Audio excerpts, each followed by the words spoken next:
Uthuthuria wa arigitani a mĩrimũ ya ngoro wonanĩtie mbeũ njĩthĩ arĩa marĩ thĩ wa mĩaka 40 marĩ kĩgera-inĩ ya kũhatĩrĩrio makĩria nĩ mĩrimũ ya ngoro ĩrĩa ĩroneka gũtũnga aingĩ matukũ-inĩ ma rĩu. These were diseases that would occur in the older ages from 50 years and over.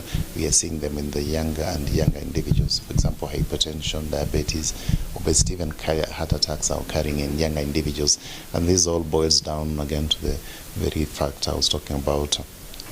Bad lifestyle choices, because it's the young individuals who are consuming a lot of sugar. Back in the days, we used to have cardiovascular diseases more prevalent in maybe people above 60, but now we have them in people as young as 40 or even below 40. Ũhoro ũyũ nĩ kũringana na ngwatanĩro ya arigitani a ngoro bũrũri-inĩ, makiuga gĩtarũ kĩa Mount Kenya na kaunti ya Nairobi nĩkuo thĩna ũyũ wĩhĩrĩirie kumana na ũhũthĩri wa ndawa cia kũrebia, kũhĩnda njohi hatarĩ kĩharĩro na mĩrĩre mĩũru. Across the country we have what we call the hotspots for cardiovascular diseases, and these are areas where there's high levels of hypertension, diabetes, and lipid disorders, more so the urban areas of the country, and especially from national statistics, we've seen this a lot happening in Nairobi and the peri-Nairobi areas, the central Kenya and the mountain region, and this of course has thrown us back to the drawing board to find out what is the reason.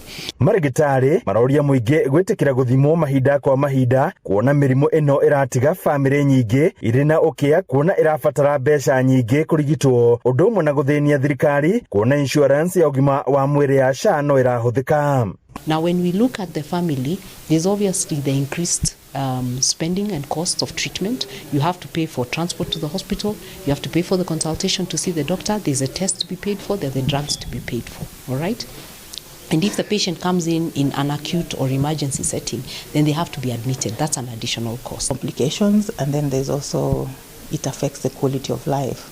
So, for example, if you get cardiovascular diseases, or if you get if one of the complications you get is peripheral artery disease, then you may not be able to walk properly, you may end up being wheelchair bound. Mandagĩtarĩ aya kuma thibitarĩ tikanĩte makoragia ũũ hĩndĩ ya mathomo ma ndukũ ithatũ kũrĩ arutwo arĩa mathomagĩra mathomo maya ma mĩrimũ ya ngoro, kũrĩa ndagĩtarĩ mũnene wa Mwai Kibaki Rifaro Helen Gushu orĩtie mũingĩ wa Nyĩrĩ na matũũra marĩa marigicĩirie gwetha motungata maya thibitarĩ-inĩ ũyũ, gũkũ akiuga marigitaga arwaru matanyihire 40 o mũthenya. The rising prevalence of cardiovascular diseases in the country, but particularly in the central region around the Mount Kenya, we have a very high prevalence of diabetes, which actually is a major risk factor for patients getting heart disease, heart failure, heart attacks, and we also have a high prevalence of hypertension. Handũ-inĩ NGORO TV kuma kaunti ya Nyĩrĩ, Njeta Theuri wa Bogo.